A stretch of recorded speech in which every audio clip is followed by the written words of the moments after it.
Hello, good morning everyone. ચલો બધા જ વિદ્યાર્થી મિત્રોનું હું હેમંત શાહ લર્નિંગ પોકેટના આ પ્લેટફોર્મ ઉપર હાર્દિક સ્વાગત કરું છું. Welcome everyone. આજે ફરી આપણે એક વખત ભેગા થઈ રહ્યા છીએ આ એક નાનકડા વિડીયોના માધ્યમથી, અને જે ચર્ચા કરવાના છીએ એની તમે લોકો ખૂબ આતુરતાથી રાહ જોઈ રહ્યા છો, કારણ કે રિસેન્ટલી ગુજરાત હાઈકોર્ટની જે સરસ મજાની ભરતી છે ડીવાયએસઓ અને બેલીફ માટે, તમને બધાને ખબર છે પેપરની પેટર્ન બદલાઈ ગઈ, થોડો ઘણો સિલેબસ બદલાઈ ગયો. અને સિલેબસ કદાચ તમે બધાએ જોયો હશે તો એની અંદર એક જ સૌથી મોટો પ્રશ્ન તમારા મગજમાં ચાલી રહ્યો છે કે સાહેબ આની અંદર ગણિત અને રિઝનિંગ કેવું પૂછાશે, કારણ કે થોડાક ભયંકર શબ્દો છે ને એ સિલેબસની અંદર મૂકેલા છે. તો આજના સેશનમાં મારે એ જ બધી ચર્ચા તમારી જોડે કરવાની છે, અને વોટ વી કેન એક્સપેક્ટ કે જે તમારું 100 ગુણનું પેપર આવવાનું છે એની અંદર કેટલા ગુણનો કેટલો સબ્જેક્ટ આવી શકે એ બાબતે આપણે થોડીક સંભવિત ચર્ચા કરશું. બરાબર, બને એટલો સેશનને હું નાનો રાખવાનો પ્રયત્ન કરીશ અને એક એક મુદ્દાને ખૂબ ડિટેલમાં જોતા જશું. એટલે તમારા મગજમાં જેટલા પ્રશ્નો છે ને બધા નીકળી જશે, અને જોડે જોડે છેલ્લે તમને ખૂબ મોટી મારે સરપ્રાઈઝ આપવાની છે એ બાબતે પણ ચર્ચા કરશું. એટલે હવે કંઈ વધારે સમય લેતા નથી અને સીધા સેશન પર આવીએ છીએ અને શુભ શરૂઆત કરીએ છીએ. અને આવ્યા છો સેશનમાં મજા જરૂર આવવાની છે, એટલે એક વખત પહેલાં લાઇકના બટનથી તમારી હાજરી પુરાઈ દેજો, હે ને, એટલે મને એક નાનકડું મોટિવેશન મળી જાય, હે ને. ચલો તો સ્ટાર્ટ કરીએ છીએ. હવે વધારે સમય લેતો નથી. ડીવાયએસઓ અને બેલીફની જે મેન્સ એક્ઝામની જે પેટર્ન આવી છે, જે સિલેબસ આવ્યો છે, એના ઉપર થોડીક ડિટેલમાં ચર્ચા કરવાની, અને જોડે જોડે ગણિત અને રિઝનિંગમાં સાહેબ ચમનું રહેશે એ બાબતે પણ આપણે ખૂબ ડિટેલમાં ચર્ચા કરવાના છીએ. કયા કયા ચેપ્ટર આવી શકે ને બધી જ ચર્ચાઓ કરશું.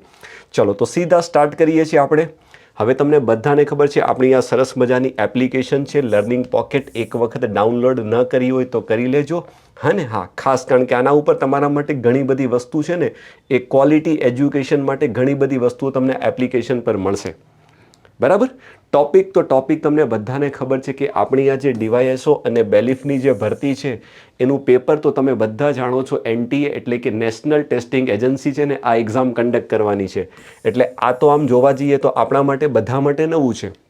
બરાબર, પણ એવું નથી કે એનટીએ પહેલી વખત આ એક્ઝામ લઈ રહીએ છે. આ પહેલાં એનટીએ છે ને એ વર્ષોથી બીજી ઘણી બધી એક્ઝામો છે ને એ કન્ડક્ટ કરી રહી છે. તો આપણા માટે આ પહેલો અનુભવ છે, પણ એનટીએ માટે નવું નથી, કારણ કે એનટીએ ભૂતકાળમાં ઘણી બધી ભરતીઓ માટેના પેપરો કન્ડક્ટ કર્યા છે. તો એને આપણે થોડુંક સાપેક્ષમાં રાખીને થોડી ચર્ચા કરશું, એટલે તમને થોડીક વધારે મજા આવશે, હે ને. કે એનટીએ જ્યારે પેપર સેટ કરશે ત્યારે એમનો શું માઇન્ડસેટ હશે, એમણે ભૂતકાળમાં જે પેપરો લીધા છે એ કેવા લેવલના હતા એ બાબતે પણ હું ચર્ચા કરવાનું છે, એટલે થોડીક વધારે મજા આવશે, હે ને.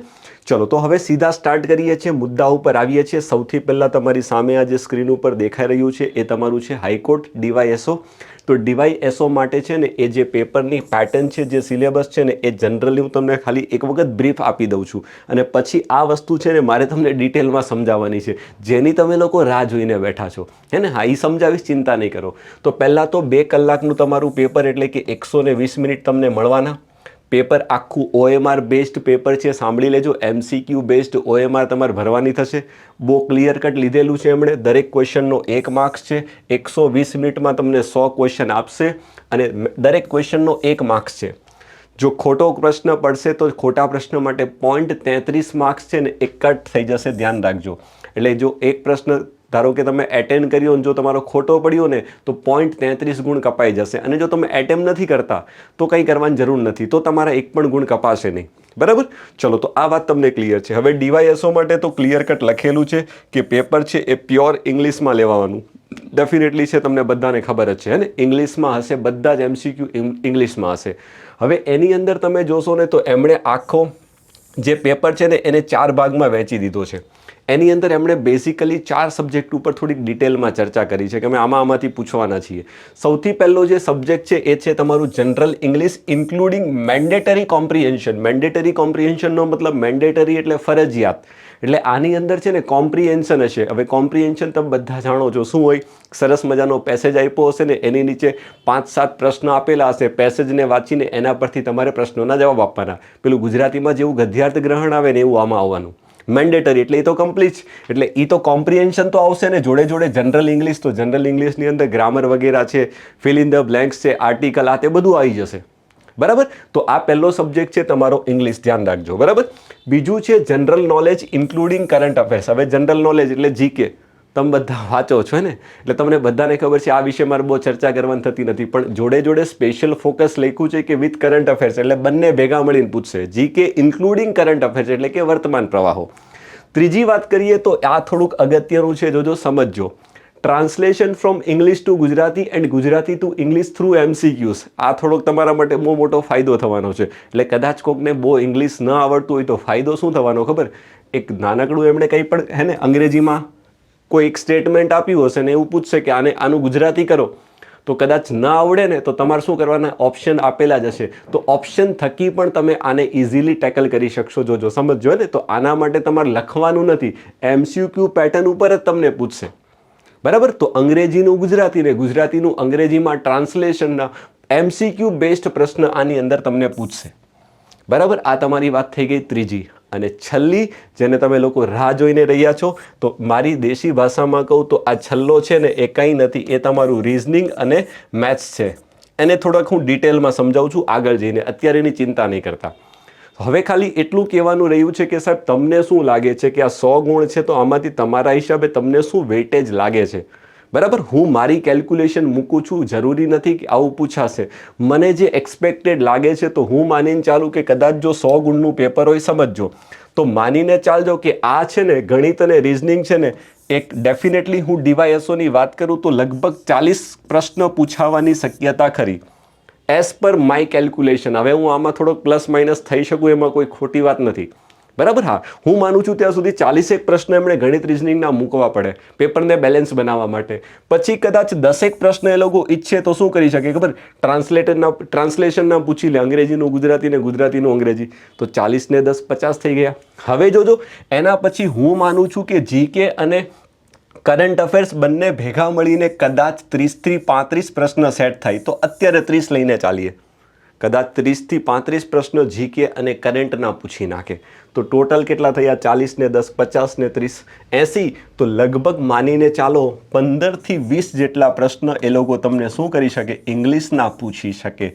તો આ મેં મારો ઓપિનિયન આપ્યો છે. જરૂરી નથી પેપર આવશે ત્યારે આ જ પેટર્નમાં આવશે, પણ હું એક્સપેક્ટ કરીને ચાલું છું કે એક પેપરને બેલેન્સ બનાવવું હોય તો આ લોકો આ લેવલ પર આટલા સેક્શનમાં આટલા પ્રશ્નો પૂછી શકે ને પૂછાવવું જોઈએ. અને આ એનાલિસિસ મેં મારા ઘરથી નથી કીધું, મેં NTA દ્વારા ઘણી બધી એક્ઝામો લેવાઈ છે, એના બધા પેપરો થોડાક એનાલિસિસ કર્યા છે, અને એના આધારે હું તમને કહું છું, એનાલિસિસના આધારે કહું છું કે આવું પૂછાવાની શક્યતા ખરી 100 ગુણના પેપરમાં. ડન. ચલો, તો પહેલી વાત બધાને ક્લિયર છે, આના ઉપર ડિટેલમાં ચર્ચા આવે છે, ચિંતા નહીં કરતા. આ વાત થઈ ગઈ કોની? આપણી DYSOની. હવે આપણે વાત કરવાના છીએ એ છે તમારા સાહેબ બેલીફની, હે ને, કે સાહેબ બેલીફ માટે કેમનું રહેશે? તો બેલીફ માટે પણ લગભગ સેમ જેવું છે. જો સમજવાનો પ્રયત્ન કરજો. ફરી 2 કલાકનું પેપર એટલે 120 મિનિટ બેલીફ માટે તમને પેપરમાં મળવાના. આખું પેપર OMR બેસ્ડ છે, MCQ બેસ્ડ પેટર્ન ઉપર આખું પેપર લેવાનું. તમે જાણો જ છો, લખેલું છે ક્લિયર કટ, મારે કંઈ કહેવાની જરૂર નથી. 120 મિનિટ છે, 100 પ્રશ્ન હશે અને 100 ગુણ છે. ખોટા પ્રશ્નના કેટલા? 0.33 માર્ક્સ કપાઈ જવાના, ક્લિયર કીધું છે. જેવી રીતે DYSOનું પેપર અંગ્રેજીમાં લેવાનું, તો આનું પેપર શેમાં લેવાનું? તો બેલીફનું પેપર છે ને એ ગુજરાતીમાં લેવાનું છે, ધ્યાન રાખજો. બરાબર. ગુજરાતીમાં લેવાનું, તમને બધાને ખબર છે. પેલું અંગ્રેજીમાં હશે બધા પ્રશ્નો, આમાં બધા પ્રશ્ન ગુજરાતીમાં હશે. હવે આની અંદર જો હું સિલેબસની વાત કરું તો DYSO જેવું જ છે, પણ થોડો ફરક છે. એક સેક્શન એમણે ઓછો કરી નાખ્યો, હે ને. કયો એ તમે જોશો એટલે તમને આઈડિયા આવી જશે. તો પહેલા સેક્શનની અંદર એમણે કીધું છે કે Gujarati language including mandatory comprehension, એટલે આની અંદર પણ અંગ્રેજી અને જોડે કોમ્પ્રિહેન્શન એટલે કે ગદ્યાર્થ ગ્રહણ પૂછવાના. સાંભળી લેજો. બરાબર. હવે તમે કહેશો સાહેબ પેપર ગુજરાતીમાં છે, તો માફ કરજો, ગુજરાતી લેંગ્વેજ, ઇંગ્લિશ નથી, માફ કરજો, Gujarati language including mandatory comprehension. એટલે તમે સમજી ગયા ને, ગુજરાતીનું કદાચ આમાં ગ્રામર વગેરે પૂછશે, ગુજરાતીમાં તમારા જે ગદ્યાર્થ ગ્રહણના જે પ્રશ્ન આવે છે એ બધું આની અંદર તમને પૂછી શકે, ધ્યાન રાખજો. બરાબર. તો પહેલી વાત થઈ ગઈ ગુજરાતી લેંગ્વેજ. પહેલામાં અંગ્રેજી લેંગ્વેજ, પેપર આખું અંગ્રેજીમાં હતું, તો ડેફિનેટલી અંગ્રેજી લેંગ્વેજ હોય અને એનું કોમ્પ્રિહેન્શન આવે. અહીંયા પેપર ગુજરાતીમાં છે, તો ડેફિનેટલી ગુજરાતી લેંગ્વેજ હશે, હે ને. એટલે ગુજરાતી લેંગ્વેજની અંદર તમારું ગ્રામર વગેરે ભાઈ આવી જાય, આમાં કોઈ નવાઈની વાત નથી. બરાબર. ઓકે. ચલો હવે જોજો બીજી વસ્તુ છે GK including current affairs, same પહેલાં જેવું છે. અને ત્રીજો તો આની અંદર એમણે શું કર્યું છે ખબર, પેલું જે ગુજરાતીનું અંગ્રેજી ને અંગ્રેજીનું ગુજરાતીમાં જે ટ્રાન્સલેશન હતું ને ડીવાયએસઓમાં, એ એક સેક્શન કાઢી નાખ્યો છે. બાકી વધેલા જે 3 છે ને એઝ ઇટ ઇઝ છે. તો આ જે ત્રીજો છે ને એ શું છે, તો એ તમારું છે મેથ્સ એન્ડ રિઝનિંગ. ધ્યાન આપજો. બરાબર, ડન. આના ઉપર આપણે ડિટેલમાં ચર્ચા કરવાના. હવે વાત કરીએ કે સાહેબ તમને શું લાગે છે બેલીફની અંદર શું પૂછી શકાય? તો બેલીફની અંદર પણ હું માનું છું, સાંભળી લેજો ત્યાં સુધી, ફરી મારો સ્ટેન્ડ એ જ રહેશે. જો આ પેપરના એનાલિસિસ કરીને હું તમને આઈડિયા આપું છું. હું માનું છું કદાચ એમણે 100 માર્ક્સના પેપરમાં 40 પ્રશ્ન કદાચ ગણિત અને રિઝનિંગના જોવા મળે. કોઈ નવાઈની વાત નથી, આરામથી મળશે. બરાબર. પછી વાત કરીએ ગુજરાતી લેંગ્વેજ અને કોમ્પ્રિહેન્શનની વાત કરું તો માનીને ચાલજો, મારું માનવું છે 20 પ્રશ્ન આના હોઈ શકે. તો 40 ને 20 60 પ્રશ્ન થઈ ગયા. તો બાકી વધેલા જે 40 પ્રશ્ન છે ને એ કદાચ કોના હોઈ શકે? જીકે અને કરંટ અફેર્સના હોઈ શકે. કરંટ અફેર્સ એટલે કે વર્તમાન પ્રવાહો ગુજરાતીમાં. તો આવું કંઈક બેલેન્સ પેપર તમને આની અંદર જોવા મળી શકે છે.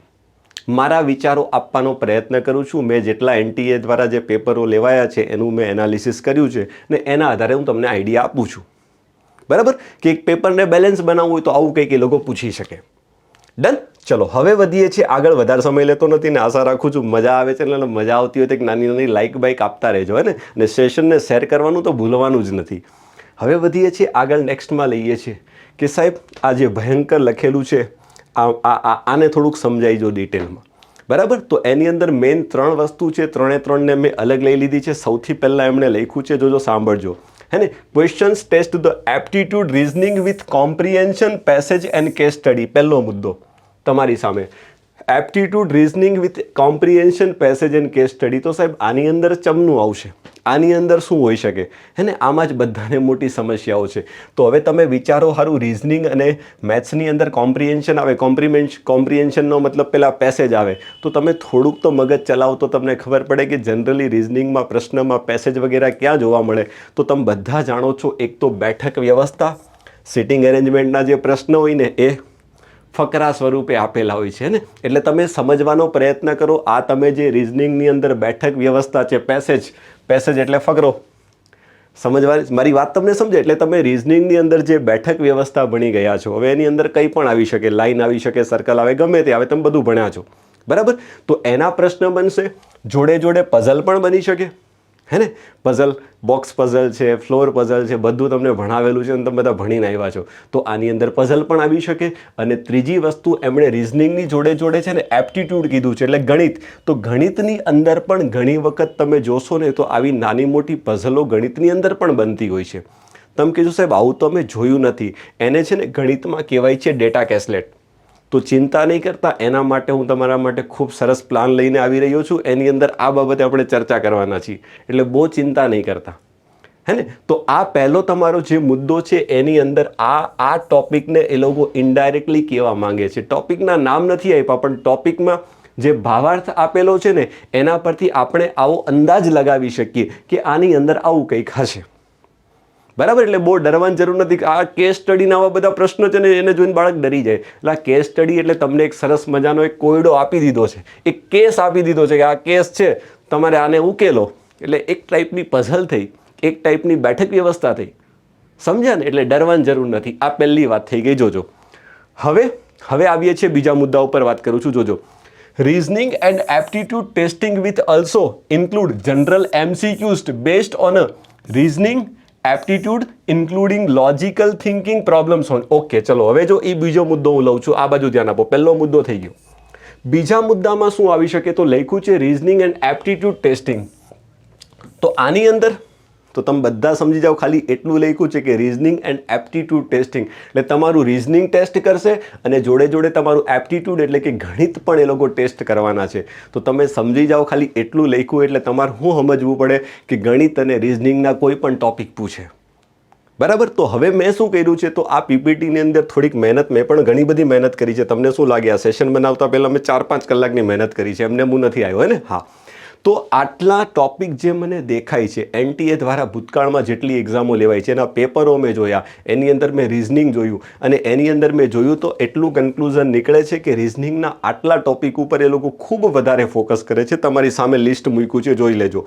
સમ, સંબંધ, એનાલોજી, થોડા અંગ્રેજી શબ્દ પણ લખી દઉં છું એટલે જે લોકો DYSOની તૈયારી કરે એને ખબર પડે. એનાલોજી છે તમારું. આ વર્ગીકરણ એટલે આ છે તમારું ક્લાસિફિકેશન. ક્લાસિફિકેશન એટલે અંગ્રેજીમાં કહીએ તો ઘણી વખત તમે પ્રશ્ન જોયો હશે ઓડ વન આઉટ. હું ભણાવીશ બધું ને આગળ તમારા માટે જે પ્લાન છે ને એમાં બધી ડિટેલમાં ચર્ચા કરીશ. જોજો આ બાજુ. ત્રીજો ટોપિક છે સંખ્યા અને મૂળાક્ષર શ્રેણી એટલે કે નંબર સિરીઝ અને આલ્ફાબેટ સિરીઝ. ભરીને પ્રશ્નો પૂછાવાના, ધ્યાન રાખજો આના પરથી. કોડિંગ ડીકોડિંગ તમે બધા જાણો છો, મારે કહેવાની જરૂર નથી. જોડે જોડે શબ્દકોશક્રમ એટલે કે ડિક્શનરી ઓર્ડર.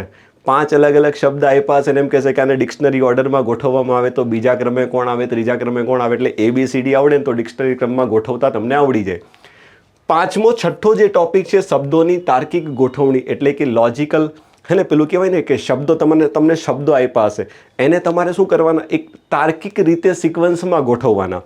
હવે એકચ્યુઅલીમાં તમે કહેશો સાહેબ આ શું છે, તો કદાચ જે બાળકો આપણી જોડે સુનિયમથી સર્જનમ બેચમાં ભણતા હોય ને તો બધાને ખબર છે, કારણ કે આ ટોપિક મેં ખૂબ ડિટેલમાં ભણાવેલો છે, બરાબર. અને જે નથી ભણી છે કે એમને ચિંતા કરવાની જરૂર નથી, એમના માટે ખૂબ સારું પ્લાનિંગ છે, એમાં હું ડિટેલમાં સમજાવીશ, બરાબર. કારણ કે બધું એક એક વસ્તુ ડિટેલમાં કરીશ તો આ વિડીયો 2 કલાકમાં નહીં પતે, બરાબર. તો આ ટોપિક તમને જે દેખાય છે ખૂબ અગત્યના છે. સિલોગિઝમ, હે ને, સમજો. એના પછી વાત કરીએ તો ડિસ્ટન્સ એન્ડ ડિરેક્શન, દિશા અને અંતર. ઘડિયાળ, ક્લોક. કેલેન્ડર, યુ ઓલ પીપલનો કેલેન્ડર. ક્રમ કસોટી એટલે કે ઓર્ડર એન્ડ રેન્કિંગ. અને લાસ્ટમાં છે લોહીનો સંબંધ એટલે કે બ્લડ રિલેશન. આટલા ટોપિક છે એ રિઝનિંગમાં ખૂબ અગત્યના છે. સાંભળી લેજો. ભૂતકાળની NTA દ્વારા જેટલી ભરતી પરીક્ષાઓ લેવાઈ ગઈ છે એના પેપર હું જોઉં છું તો આ ટોપિક ઉપર સૌથી વધુ ફોકસ કરે છે. સાંભળી લેજો, બરાબર. ખૂબ મહેનત કરી છે, હું એમને નથી વાત કરતો. અને જોડે ધ્યાન આપજો કે આ લોકો શું કરશે ખબર, થોડુંક નોન વર્બલ રિઝનિંગ ઉપર પણ વધારે ફોકસ કરે છે. ભૂતકાળના તમે પેપર જોશો ને તો તમને આઈડિયા આવશે. Non verbal reasoning. હવે નોન વર્બલ રિઝનિંગમાં તો આમ તો ઘણા બધા ટોપિક આવે. કદાચ તમે આપણા સુનિયમથી સર્જનમ બેચમાં જોડાયા હોય તો તમને ખબર છે મેં નોન વર્બલ રિઝનિંગમાં 15 ટોપિક ભણાવ્યા છે, બધું જ ભણાવેલું છે, બરાબર. પણ કદાચ તમે એ બધા ટોપિકને રાઇટ નાઉ ટાર્ગેટ ન કરો તો આ 5 થી 6 ટોપિક મેં જે અત્યારે રાઇટ નાઉ લખ્યા છે એનું ખૂબ ઇમ્પોર્ટન્ટ છે, કારણ કે આ ટોપિક ઉપરથી NTA ફ્રિકવન્ટલી પ્રશ્ન પૂછે છે. એટલે હજી તમારી પાસે 10-12 દિવસનો સમય છે, જોઈ લેજો. ખૂબ ઇઝી છે. ખાલી 1-1, 1.5 કલાક પણ એક ટોપિકમાં ખાલી તમે અડધો 1 કલાક પણ થોડીક એફર્ટ આપશો ને તો કદાચ આખા દિવસમાં આ 6 ટોપિક કરવામાં વાર નહીં લાગે. એટલે ખાસ કરી લેજો, સાંભળી લેજો. એક તો છે ખૂટતી સંખ્યાઓ એટલે તમે બધા જાણો છો કે આવી રીતે કંઈક લંબચોરસ આપી દેશે ને, હા, અહીંયા 3 સંખ્યા આપશે, અહીંયા 3 સંખ્યા આપશે, અહીંયા 2 સંખ્યા આપશે, અહીંયા ક્વેશ્ચન માર્ક આપશે, કાં તો પછી આવી બધી ગોઠવણીવાળા પ્રશ્ન આપી દેશે. તમે બધા જાણો છો ને, લોજિક ગોતવાનું ને એના પરથી પ્રશ્નોના જવાબ આપવાના. તો આ છે તમારી ખૂટતી સંખ્યાઓ. પછી વેન આકૃતિ તમને બધાને ખબર છે. બીજો ટોપિક વેન આકૃતિ છે. ત્રીજું છે આકૃતિની પૂર્ણતા, હે ને. હવે આની અંદર કેવા પ્રશ્ન આવશે, જે લોકો મારી પાસે ભણે છે એમને તો બધાને ખબર છે, હે ને. આવી રીતે 3-4 આકૃતિ આપી દીધી હશે, હે ને, સમજો, હે ને. તો એવું કહેશે કે અહીંયા ચોથી આકૃતિ કઈ આવશે, તો આ 3ની અંદર કંઈક નાનકડા તર્ક લગાવેલ, તમારે થોડો તર્ક લગાવવાનો કે આ 3 આકૃતિ છે તો એના પરથી ચોથી આકૃતિ કઈ હોઈ શકે. એને આપણે અંગ્રેજીમાં કહીએ છીએ ફિગર કમ્પ્લીશન, આકૃતિની પૂર્ણતા. એના પછી વાત કરીએ તો જેવી રીતે સંખ્યાઓની શ્રેણી આવે તેવી રીતે આકૃતિની પણ શ્રેણી આવે. એટલે આમ તો જોવા જઈએ તો આ બંને એક જેવા જ છે, પણ અલગ અલગ મેં નામ તમને આપી દીધા છે. આકૃતિની પૂર્ણતા બોલો, આકૃતિની શ્રેણી બોલો, બંને એક જેવું છે, ધ્યાન આપજો. એના પછી આવશે આકૃતિની ગણના. સરસ મજાની એવી આકૃતિઓ આપી દેશે, કહેશે આમાં કેટલા ત્રિકોણ છે ગણી બતાવો, સમજ્યા ને. આકૃતિની ગણના ખૂબ અગત્યનો ટોપિક છે, NTA ભરીને પ્રશ્ન પૂછે છે, ધ્યાન રાખજો. અને લાસ્ટમાં છે ડાઇસ, પાસો. ખૂબ અગત્યનો ટોપિક છે, કારણ કે મેં જેટલા પણ પેપર છેલ્લે ઓબ્ઝર્વેશન કર્યા, એનાલિસિસ કર્યું, દરેક પેપરમાં પાસાના પ્રશ્ન હતા. એટલે જો તમે નોન વર્બલ રિઝનિંગને ટાર્ગેટ કરો છો, આટલા ટોપિક તમારે મસ્ત કરવા રહ્યા. એટલા મેથ એમ તો 12-15 ટોપિક છે, બધા નહીં કરશો, ખાલી આટલા પણ કરી લેશો ને તો એક લેવલ પર તમારું કામ થઈ જશે. ઓકે, ચલો. તો આ વાત થઈ ગઈ કે સાહેબ રિઝનિંગમાં NTA દ્વારા જે પેપરો લેવાયેલા છે એમાં આ ટોપિક ઉપર ખૂબ વધારે ફોકસ કર્યો છે. હવે પછી આવીએ છીએ નેક્સ્ટમાં સાહેબ. તો ચાલો રિઝનિંગમાં તો તમે કહી દીધું, તો હવે એપ્ટિટ્યૂડ એટલે ગણિતમાં કેમનું રહેશે? તો ગણિતના જે અગત્યના ટોપિક છે મેં અહીંયા લઈ લીધા છે. બરાબર. એમ તો તમે જોશો તો શૂન્યમથી સર્જનમ બેચમાં ખૂબ બધા જ ટોપિક કવર કરેલા છે, પણ કદાચ માનો છેલ્લી ઘડીએ તમે બધાને ટાર્ગેટ ન કરી શકો તો આટલા ટોપિક તો તમારે કમ્પલસરી કરવા. પહેલો ટોપિક છે સાદુરૂપ એટલે સિમ્પ્લિફિકેશન. એની અંદર સાદુરૂપ આપીને પ્રશ્નના જવાબ લાવવાના. હવે આની અંદર વર્ગના, ગણના બધા પ્રશ્ન આવી જાય. બરાબર. ભાગુશબા બોર્ડમાસવાળા પ્રશ્નો. પછી બીજો ટોપિક છે અપૂર્ણાંક આધારિત પ્રશ્ન પૂછાશે. અપૂર્ણાંકોને ચડતા ક્રમમાં ગોઠવવામાં આવે, અથવા તો બે અપૂર્ણાંકની વચ્ચે કયો અપૂર્ણાંક આવે, હે ને, અપૂર્ણાંકવાળા પ્રશ્ન છે. ઘાતાંકના બેસિક પ્રશ્ન છે, સાંભળી લેજો. ચોથો ટોપિક છે એકમનો અંક. આ એક એવો ટોપિક છે લગભગ NTA દ્વારા લેવાયેલી દરેક પરીક્ષામાં આ ટોપિકથી પ્રશ્ન મને જોવા મળ્યો છે. મેં જેટલા પેપર એનાલિસિસ કર્યા ને એમાં બધામાં આ પ્રશ્ન એકમના અંકનો હતો. જોડે લસા ગુસા, ખૂબ અગત્યનો ટોપિક. પ્રશ્ન 100% હશે. પછી સમીકરણમાં સ્પેશિયલી સુરેખ સમીકરણના પણ પ્રશ્ન છે ને દ્વિઘાતના પણ પૂછે છે, અને દ્વિઘાત મેં તમને ખૂબ ડિટેલમાં સમજાવ્યું છે. એના પછી ગુણોત્તર અને પ્રમાણ છે, ટકાવારી છે, સાદું વ્યાજ અને ચક્રવૃદ્ધિ વ્યાજના પ્રશ્ન પણ NTA દ્વારા પૂછાયેલા છે ખૂબ. એના પછી વાત કરીએ તો ટાઈમ એન્ડ વર્ક, કાર્ય અને સમય અને મહેનતાણું જે ચેપ્ટર છે ને એની વાત કરીએ છીએ. પછી ઝડપ અને અંતર એટલે સ્પીડ, ટાઈમ એન્ડ ડિસ્ટન્સ યાદ કરો, હે ને. એના પછી વાત કરીએ તો ટ્રેનવાળા પ્રશ્નો, પ્રોબ્લેમ્સ બેઝ ઓન ટ્રેન. એના પછી વાત કરીએ તો હોડી અને પ્રવાહ એટલે કે બોટ એન્ડ સ્ટ્રીમ આધારિત પ્રશ્ન છે. અપસ્ટ્રીમ જવાનું, ડાઉનસ્ટ્રીમ જવાનું, હે ને, પ્રવાહની વિરુદ્ધ દિશામાં, પ્રવાહની દિશામાં, આ બધા પ્રશ્નો. જોડે સરેરાશ, એવરેજ પ્રશ્ન પૂછાયેલા છે, તમે જોજો એટલે તમને આઈડિયા આવશે. એના પછી પ્રોફિટ એન્ડ લોસ, ખૂબ અગત્યનો ટોપિક છે, નફો અને ખોટ. જોડે ક્ષેત્રફળ અને ઘનફળ. બહુ ડિટેલમાં નહીં આવડે તો ચાલશે, પણ બેસિક થોડા ઘણા સૂત્ર પણ આવડતા હશે ને તો એના પરથી તમે ઘણા બધા પ્રશ્નને ગણી લેશો. ક્ષેત્રફળ અને ઘનફળ એટલે અંગ્રેજીમાં કરીએ તો એરિયા એન્ડ વોલ્યુમ, હે ને. એના પછી એટલે આને મેન્સરેશન પણ કહેવાય છે. જોડે સંભાવના, પ્રોબેબિલિટી, ખૂબ પ્રશ્ન NTA દ્વારા પૂછાય છે. લગભગ દરેક પેપરમાં સંભાવનાના પ્રશ્ન છે, જો સાંભળી લેજો ખાસા. અને લાસ્ટમાં મિશ્રણ એટલે કે એલિગેશન આધારિત પ્રશ્ન પણ ઘણા બધા પેપરમાં મને જોવા મળ્યા છે. તો આટલા તમને જે એપ્ટિટ્યૂડ એટલે કે ગણિતના જે ચેપ્ટર દેખાય છે ને એ તમારા માટે ખૂબ અગત્યના છે. બરાબર. તો આ જે તમારો લાંબો સિલેબસ લખ્યો છે તો એની અંદર જોજો હું આ મુદ્દા ઉપર વાત કરી ગયો અહીંયા સુધી. પછી આપણે વાત કરી ગયા કે રિઝનિંગ એન્ડ એપ્ટિટ્યૂડ ટેસ્ટિંગ. બરાબર. હવે આપણે વાત કરવાના છીએ. આ જે ત્રીજો આખો મોટો મુદ્દો વૈધો છે, હવે આના ઉપર વાત કરવાના. સાહેબ આ ખરેખર હવે શું છે પાછળની વાત, તો એ વાત હું તમને સમજાવું છું. આ બાજુ ધ્યાન આપજો. હવે લખ્યું છે, જો એ મોટો મુદ્દો લખ્યો છે એના ઉપર ચર્ચા કરી લઈએ. એ છે aptitude including logical thinking. Logical thinking એટલે થોડુંક વિચારવાનું, તર્કો લગાવવાના, હે ને. પ્રોબ્લેમ સોલ્વિંગ એટલે તમારામાં પેલું પ્રોબ્લેમ સોલ્વિંગ સ્કિલ હોવી જોઈએ ને. તમને પ્રશ્ન આપે ને તમે એને સોલ્વ કરો, that is called as a problem solving skill. એના પછી વાત કરીએ એનાલિસિસ, તમે માહિતીનું કેવી રીતે એનાલિસિસ કરો છો, હે ને. એના પછી વાત કરીએ તો ઇન્ટરપ્રિટેશન તમે બધા જાણો છો. ગુજરાતીમાં કહીએ તો અર્થઘટન, અને ગણિતમાં તમે લોકો ટોપિક ભણો છો ડેટા ઇન્ટરપ્રિટેશન, યાદ છે ને. એ જ વાત છે, આ બધી એ જ વાતો છે. શબ્દોને અલગ રીતે રિપ્રેઝેન્ટ કર્યા છે એટલે તમને એમ લાગે ઓહો સાહેબ આ હું બધું કેવા શું માંગે છે, એ બધું આ જ છે જે તમને આવડે છે. બરાબર. એના પછી રિસ્પોન્સિવનેસ એટલે કે તમે કેટલા રિસ્પોન્સથી ડિસિઝન લઈ શકો છો, હે ને. એટલે આ પણ કેવું છે, પેલું તાર્કિક, પેલું કહેવાય ને તર્ક લગાવીને તમારે તમારી પેલું કહેવાય ને પ્રેઝન્સ ઓફ માઇન્ડ, કે તમને શું લાગે છે કે આ સિચ્યુએશનમાં શું હોઈ શકે, that is called as a responsiveness. એના પછી વાત કરીએ તો એપ્લિકેશન એટલે કોયડાઓ, knowledge, inferences, reporting, communication, reason, assertion અને સ્ટેટમેન્ટ. હવે આ બધા શબ્દ કદાચ જો તમે જીવનમાં રિઝનિંગની અંદર હજી એક ટોપિક આવે એનું નામ છે લોજિકલ રિઝનિંગ. કદાચ જો આ ટોપિક તમે ભણ્યા હોય ને આની અંદર તો તમને આ બધું નવું નહીં લાગે. એસર્શન છે, સ્ટેટમેન્ટ છે, ઇન્ફરન્સીસ છે, આ બધું તમને નવું નહીં લાગે. એઝમ્પશન છે, આર્ગ્યુમેન્ટ છે, આવા બધા નવા શબ્દ તમને અહીંયા દેખાય છે. એ તમને નવા નહીં લાગે જો તમે આ ભણ્યા હોય તો. તો આ કહેવા શું માંગે છે? તો આ એવું કહેવા માંગે છે કે આની અંદર એ લોકો લોજિકલ રિઝનિંગને વધારે ફોકસ કરવાના છે, હે ને? હા, તો એ લોજિકલ રિઝનિંગની અંદર શું આવે? તો તમારી સામે મેં લખ્યા છે આવા 5 થી 6 ટોપિક આ લોજિકલ રિઝનિંગમાં આવે. પહેલો ટોપિક છે સ્ટેટમેન્ટ એન્ડ કન્ક્લુઝન.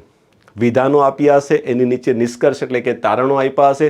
તમારે તર્ક લગાડીને નક્કી કરવાનું કે નીચેનામાંથી કયા તારણો આપેલા વિધાનને અનુસરે છે. ગુજરાતીમાં વાત કરતો જાઉં છું એટલે તમને ખબર પડે, હે ને? આ ઓલા જેવું સિલોક્સ જેવું છે. સિલોક્સમાં કેમ હોય? સ્ટેટમેન્ટ આપ્યા હોય, નીચે કન્ક્લુઝન આપ્યા હોય, તમારે નક્કી કરવાનું કે નીચેનામાંથી કયા કન્ક્લુઝન છે સ્ટેટમેન્ટની ફેવરમાં છે, હે ને? આ એ જ બધી વસ્તુઓ છે ને. પછી statement and course of action, હે ને? એટલે કે તમારે પેલું કહેવાય ને, ગુજરાતીમાં કહીએ તો વિધાન અને એના કોર્સ ઓફ એક્શન. એટલે કોઈ એક તમને સિચ્યુએશન આપી દે ને એના ઉપર તમને કહેવામાં આવે કે ભાઈ આના માટે તમે શું પગલાં લેશો, તમારે વિચારીને જવાબ આપવાનો, હે ને? એટલે તમારે તમારો સ્વાર્થ નથી જોવાનો, તમારે બધાનું ભલું થાય એ રીતે વિચારીને તમારે નક્કી કરવાનો કે આપેલા વિકલ્પોમાંથી કયો જવાબ છે બંધ બેસે છે, તમે શું એક્શન લેશો, હે ને? એ બાબતે ચર્ચા કરવાની. સાંભળજો. એના પછી વાત કરીએ તો સ્ટેટમેન્ટ એન્ડ આર્ગ્યુમેન્ટ, એના પછી વાત કરીએ તો સ્ટેટમેન્ટ એન્ડ એઝમ્પશન, અને એના પછી વાત કરીએ તો એસર્શન એન્ડ રીઝન. તો આટલા ટોપિક છે એ આની અંદર આવે. તો આ જે પાછળની બધી વાતો કરી છે ને, રીઝન, એસર્શન, સ્ટેટમેન્ટ, ઇન્ફરન્સીસ, આ બધું શું છે? તમારું લોજિકલ રિઝનિંગ છે, હે ને? અને બધું તમને મેં ઓલરેડી શૂન્યમથી સર્જનમ બેચમાં ભણાવેલું છે. એટલે ખાસ ધ્યાન રાખજો, જે લોકો ડીવાયએસઓ બેલિફની તૈયારી કરી રહ્યા છીએ, કદાચ હોઈ શકે તમે રિઝનિંગનો આ ટોપિક મૂકી દીધો હોય, તો એ બધાને મારી એક નાનકડી રિક્વેસ્ટ છે. 4 કલાક તમે ખાલી લઈને બેસો ને તો 4 કલાકમાં બધા ટોપિક થઈ જાય આરામથી. ખાલી તમારે સમજવા, આમાં સમજણ છે તમારી, બીજું કંઈ જ નથી. તમે તે કેવા તર્ક લગાડો છો, પણ તર્ક કેવા લગાડવાના એ જ તમારે આમાં શીખવાનું છે. જો એટલું આવડી જાય ને તો તમે આરામથી ટેકલ કરી લો, બરાબર? તો આ બધી વાતો આની અંદર કરી છે, ધ્યાન આપજો. અને જોડે જોડે આ બધી છે ને, જો એક છે ડેટા એનાલિસિસ અને ઇન્ટરપ્રિટેશન, તો આની અંદર તમારું ગણિત ઇન્ક્લુડ છે. તો ડેટા એનાલિસિસમાં એક આવે માહિતીનું અર્થઘટન, ડેટા ઇન્ટરપ્રિટેશન. હવે આ ડેટા ઇન્ટરપ્રિટેશન ગણિતમાં પણ આવે, રિઝનિંગમાં પણ આવે. જોડે જોડે માહિતીની પર્યાપ્તતા એટલે કે ડેટા સફિશિયન્સી. ઘણી વખત આના એનાલિસિસનો મતલબ સફિશિયન્સી, આવું પણ એ લોકો પૂછે. એનાલિસિસની જગ્યાએ સફિશિયન્ટ, કે આપેલી માહિતી પ્રશ્નનો જવાબ આપવા માટે પર્યાપ્ત છે કે કેમ. તો આ બાબતે પણ આમાં ચર્ચા થઈ શકે, ધ્યાન રાખજો. બોલો, ક્લિયર? ડન? ચલો, તો આશા રાખું છું કે તમે બધો આજે એક થોડોક ભારી ભયંકર મુદ્દો નંબર 3 લખેલો હતો એને ખૂબ સરસ રીતે સમજી ગયા. મેં મારા લેવલ પર બેસ્ટ રીતે સમજાવવાનો, તોડીને સમજાવવાનો પ્રયત્ન કર્યો છે કે ખરેખર આ બધું જે આપેલું છે ખરેખર એકચ્યુઅલીમાં કહેવા શું માંગે છે, હે ને? મને ખબર છે હું થોડો લેટ પડ્યો છું, કારણ કે તમારો સિલેબસ આવી ગયો અને લગભગ 8-10 દિવસ થઈ ગયા. પણ એકચ્યુઅલીમાં બહુ સાચી વાત કરી દો તો હું હતો નહીં, સુરતથી બહાર હતો લગભગ છેલ્લા 8-10 દિવસથી, હે ને? એટલે ગઈકાલે જ આવ્યો છું ને આજે મેં સરસ મજાનો સેશન બનાવી દીધો છે તમારા માટે. કારણ કે મને ત્યારના એ સમયે કન્ટિન્યુઅસ બાળકોના મેસેજ આવતા હતા કે સાહેબ આ સિલેબસ તો એકવાર લાઈવ આવીને સમજાવો. પછી મેં કીધું ચલો છોડો, અત્યારે તો લાઈવ બાઈવ હવે એવું છે નથી, પણ જે દિવસે હું બેક ટુ સુરત આવીશ ને ત્યારે સમજાવી દઈશ. ઓકે? હવે લાસ્ટમાં એક બીજી વાત કરી લઈએ કે સાહેબ હવે 10 દિવસ 12 દિવસ વૈધા છીએ, તો હવે તમે શું કરવાના? તમારે ચિંતા કરવાની જરૂર નથી. એવું લખી તો દીધું સાહેબ, તમે એવું તો હું જાદુ લાવવાના, તમે ચિંતા કરવાની જરૂર નથી. તો તમારા માટે ખૂબ સરસ મજાનો મેં પ્લાન બનાવ્યો છે. જો 10 દિવસ તો હું નહીં ભણાવી શકું, એનું એક જ કારણ છે, હું તો ભણાવી દઈશ પણ તમે આવશો નહીં. એટલે સીધો હિસાબ છે કે આવનારા 5-7 દિવસમાં મારે જે પણ કરવું હોય ને છેલ્લા 5-7 દિવસ, હવેના 5-7 દિવસમાં કરવું પડે. કારણ કે 7-8 તારીખ પછી મારે તમને ફ્રી કરી દેવા પડશે. પછી હું તમને એમ ન કહું કે ચાલો 10 તારીખ સુધી તમને ભણાવીશ, 11 તારીખ સુધી ભણાવીશ. 11 તમારી એક્ઝામ છે, એટલે વધીને હું તમને 6 તારીખ 7 તારીખ સુધી ભણાવી લઉં. તો એના માટે શું? તો ખૂબ મોટી સરપ્રાઈઝ છે. એ સરપ્રાઈઝ એ છે કે આજથી આપણે તમારા માટે સરસ મજાના NTA દ્વારા જેટલી પણ ભૂતકાળમાં એક્ઝામો લેવાયેલી છે એ બધાના પેપરો એનાલિસિસ કરીને એના ઉપરથી આપણે સરસ મજાના આવા 5 થી 7 મોડલ પેપરનું આયોજન કરવાના. આજથી 5 થી 7 મોડેલ પેપર. હવે આ પેપર એપ્લિકેશન પર મૂકવાના થતા નથી. મારી એવી ઈચ્છા છે કે આને હું યુટ્યુબમાં આવીને ડાયરેક્ટ લાઈવ સોલ્વ કરાવું તો થોડીક વધારે મજા આવશે. બોલો, કેવો લાગ્યો આપણો પ્લાન? હે, મોજ આવી ગઈ ને? એક વખત મોજ આવી ગઈ હોય ને તો જ્યારે સેશન પતે ને પછી છેલ્લે એક વખત કમેન્ટ બોક્સમાં તમારો અભિપ્રાય આપજો કે કેવીક મોજ આવી છે. અને ખૂબ મજા આવશે. પેપરો સાંભળી લેજો. ડીવાયએસઓ અને બેલીફ બંનેને હું જોડે લઈને ચાલીશ અને બને ત્યાં સુધી પ્રશ્ન છે ને હું અંગ્રેજીમાં લાવવાનો પ્રયત્ન કરીશ. એનું કારણ ડીવાયએસઓના ઘણા બધા બાળકો છે, બેલીફના બાળકો ચિંતા ન કરે, થોડુંક અંગ્રેજી શીખી લેશો તો કાંઈ ફરક નહીં પડે, હે ને. એટલે હું પ્રશ્નને અંગ્રેજીમાં તો લાવીશ પણ જોડે જોડે એને ગુજરાતીમાં ટ્રાન્સલેટ કરીને પણ સમજાવતો જઈશ, એટલે કોઈને તકલીફ ન પડે અને બેલીફના વિદ્યાર્થીઓને પણ ખબર પડી જાય. કારણ કે જો સીધો હિસાબ છે, એનટીએ અત્યાર સુધી જેટલી પણ એક્ઝામો લેવાયેલી છે બધા પ્રશ્નો અંગ્રેજીમાં છે. ગુજરાતીમાં કોઈ પ્રશ્ન આપણી પાસે રાઇટ નાઉ અવેલેબલ નથી, એટલે મારે ઇંગ્લિશવાળા જ પ્રશ્ન લાવવા પડે. સમજ્યા? એટલે ઇંગ્લિશના પ્રશ્નને હું ગુજરાતીમાં ટ્રાન્સલેટ કરીને તમને સમજાવવાનું, એટલે વધારે મજા આવશે. બરાબર? આપણે પ્રયત્ન કરશું કે મોડેલ પેપરની અંદર એટલીસ્ટ કેટલા 25 થી 30 પ્રશ્ન તો એક મોડેલ પેપરમાં એટલીસ્ટ ગણિત અને રિઝનિંગના હોય. તો કદાચ આવનારા 5-7 દિવસ હું તમને રોજ ભણાવું તોય ચિંતા નહીં, તો પણ તમે આરામથી આવા 5 થી 7 પેપર કરી જશો ને તો એક તમારામાં કોન્ફિડન્સ આવી જાય. કોન્ફિડન્સ બૂસ્ટ કરવાનું મારે હવે તમારા માટે કામ કરવાનું છે, હે ને. તમારી અંદર જે પેલો ડર લાગેલો છે કે સાહેબ મારું જિંદગીમાં આવો સિલેબસ તો પહેલી વાર જોયો ને હવે થશે શું, થશે કેમનું, બસ એ ડર ભગાવવા માટેનો પ્રયત્ન હું કરવાનો છું આવનારા 5-7 દિવસ. ડેઈલી યુટ્યુબ પર લાઈવ મળવાના. માનીને ચાલો ટાઈમ તો ટાઈમ તમે બધા જાણો છો, લગભગ આપણે રાત્રે 9 વાગે જ મળશું, હે ને. 8:30 9 વાગ્યાની આજુબાજુ માનીને ચાલો. 9 થી 11 ભણાવશું તો ધરાઈને ભણાવશું, એટલે 2 કલાક તો લઈને ચાલવાનું. 2 કલાકનો રોજનો સેશન લઈશ, 5-7 દિવસ ડેલી ભણાવીશ, એટલે તમારામાં એક કોન્ફિડન્સ આવી જાય. બરાબર? ઓકે. તો આ હતો તમારા માટે સરસ મજાનો પ્લાન. ડન. તો બસ આજ માટે આટલી જ વાતો કરવાની હતી કે તમને મારે એક મેન તો સિલેબસ સમજાવવાનો હતો. તમારા મગજમાં જે પ્રશ્ન હતા, ડાઉટ્સ હતા, તમારી બધા શંકાઓ છે, હે ને, ડર હતો, એનું સમાધાન કરવા માટે હું ખરેખર આ સેશન લઈને આવ્યો છું. બાકી વધારે મજા રાત્રે આજે આવી જજો. 9 વાગ્યાનો સેશન છે યુટ્યુબ પર અને જોડે જોડે આપણી આ સરસ મજાની યુટ્યુબ ચેનલ છે લર્નિંગ પોકેટ જીપીએસસી, એને એક વખત સબસ્ક્રાઈબ કરી લેજો, એટલે જેવો સેશન ચાલુ થવાનું હોય ને તો તમારા મોબાઈલ પર નોટિફિકેશન આવે કે સાહેબ ઇઝ રાઇટ નાઉ લાઈવ, એટલે તમે તરત સેશનમાં જોડાઈ જાઓ ને તમારો સેશન મિસ ના થઈ જાય. ડન. બાકી લાસ્ટમાં જતાં જતાં મજા આવી હોય તો એક નાનકડી લાઈક કરજો, મોટિવેશન આપજો, હે ને. અને બીજું છેલ્લે હજી તમારી કોઈ ડિમાન્ડ હોય, તમને એમ લાગે કે સાહેબ હજી આવું કંઈક સરસ થઈ શકે, તો લાસ્ટમાં જરૂર કમેન્ટ થકી તમારો અભિપ્રાય આપજો, તો ડેફિનેટલી હું એના ઉપર પણ કામ કરીશ. ઓકે. ચલો તો thank you so much. Bye bye, take care. તમારા બધાનો ખૂબ ખૂબ આભાર. બાકી સરસ મજાની તૈયારી કરો. હવે તૈયારીમાં કંઈ હું ઘટવા નહીં દઈશ, મારા તરફથી 100% પ્રયત્ન થશે. Okay. Bye bye. Have a nice day. Thank you.